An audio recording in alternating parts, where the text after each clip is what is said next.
Use a grout that balances joint width, moisture resistance, and stain resistance for a long-lasting laundry room tile floor. For most laundry room floors, start by measuring joint width and choose sanded grout for joints of 1/8 inch or wider and unsanded grout for narrower joints. Sanded grout contains fine silica that resists shrinkage and provides strength for wider gaps, while unsanded is smoother and will not scratch delicate tiles. Pick a grout formulation labeled stain-resistant and mold-resistant, since laundry rooms see detergent spills, wet shoes, and high humidity. These additives reduce discoloration and microbial growth but still require regular cleaning to be most effective.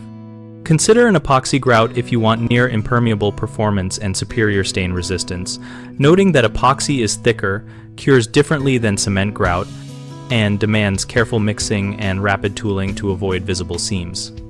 When using cement-based grout, always follow the manufacturer mixing ratios and water amounts exactly to achieve the designed compressive strength and dye stability.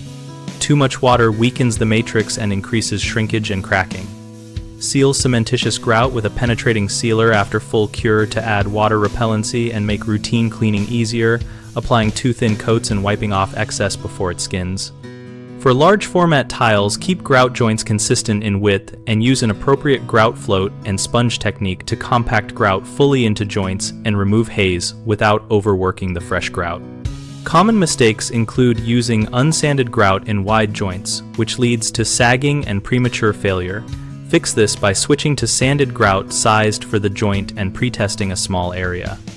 Another issue is underestimating moisture and mildew, which shows as staining along edges or gaps.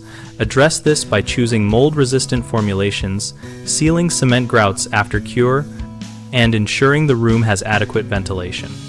People also mix epoxy or rapid cure grouts incorrectly and face hardening in the bucket or uneven color.